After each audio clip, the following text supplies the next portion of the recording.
Pythagorean Theorem, more than just a formula. So, we went out and found the opinion of several students from various backgrounds. We asked them the questions, what does the Pythagorean Theorem mean to them? And what can you even do with it? The response went something like this. I think I learned that it's a squared plus b squared equals c squared, and the c squared is a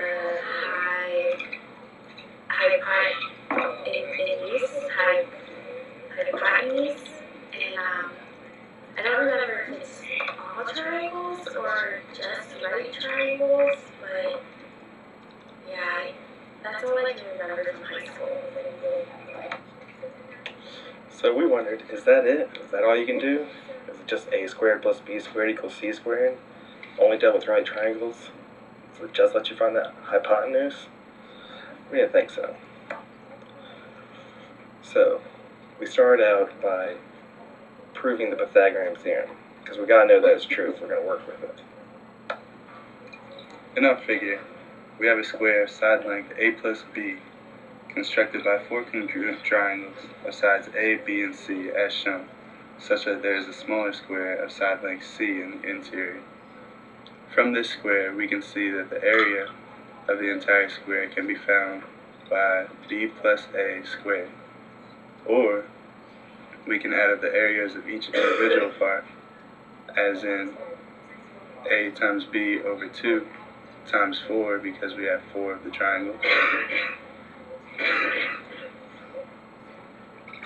plus c squared, which is the area of the smallest square on the interior.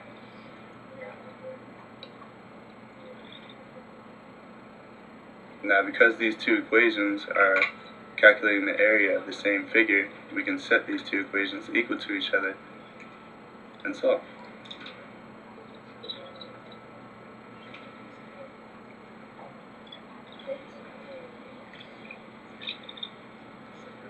Simplifying the left side through binomial expansion, we get b squared plus 2ab plus a squared. Simplifying the right side, we get 2ab plus c squared. Now we have a common term of 2ab on each side, so we can subtract. This gives us b squared plus a squared equals c squared, which is our Pythagorean theorem, which is more commonly known as a squared plus b squared equals c squared.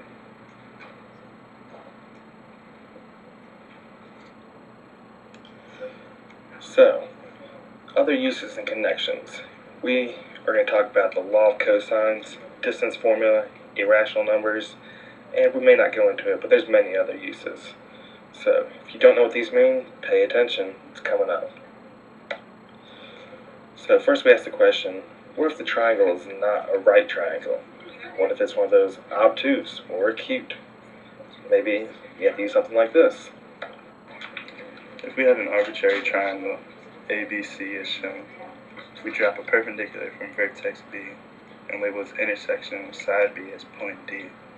Label the perpendicular as H, and segment CD as R, and the angle at vertex C to be angle theta. Then we can say that sine theta equals H over A. Solving for H, we see that H equals A sine theta. Similarly, cosine theta equals R over A. Solving for R, we see that R equals A cosine theta. Looking at triangle BDA, using the Pythagorean theorem, we see that C squared equals H squared plus B minus R squared, because B minus R represents line segment DA. Plugging in our values for H of R, you can see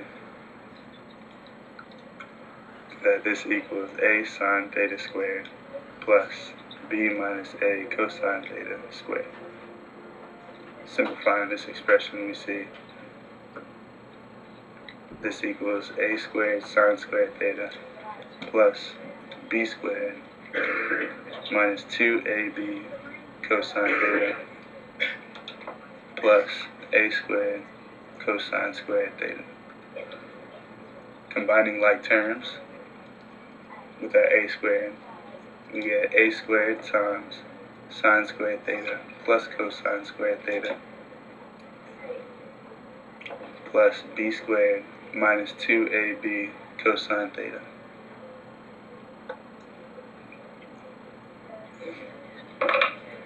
Now in our parentheses, we see we have an identity.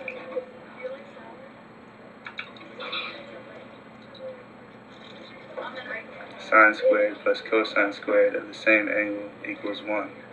And this is a trig identity.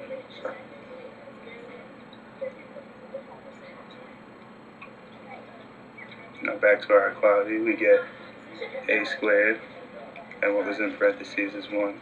So we have a squared plus b squared minus 2ab cosine theta, which is the law of cosines, the general form of the Pythagorean theorem.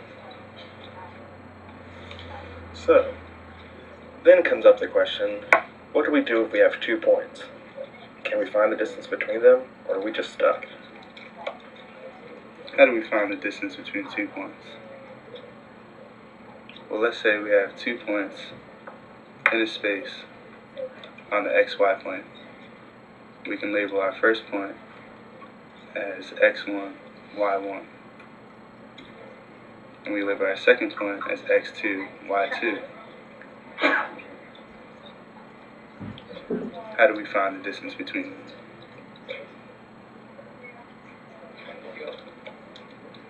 We can draw perpendiculars from each point to each axis to create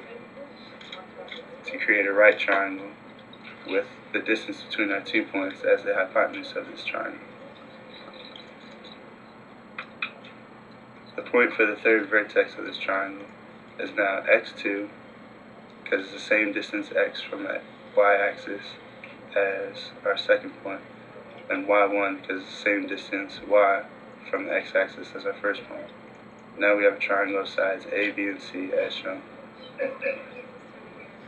We know the segment A to be equal to the difference of x2 minus x1, and we know the segment B to be equal to the distance y2 minus y1. By our Pythagorean theorem, c squared equals a squared plus b squared. Thus, c equals the square root of a squared plus b squared by taking the square root of both sides. Plugging in the values we have for a and b, we find the distance between the 2 points, which is an extension of the Pythagorean theorem, and is also the distance formula, as some of you might notice.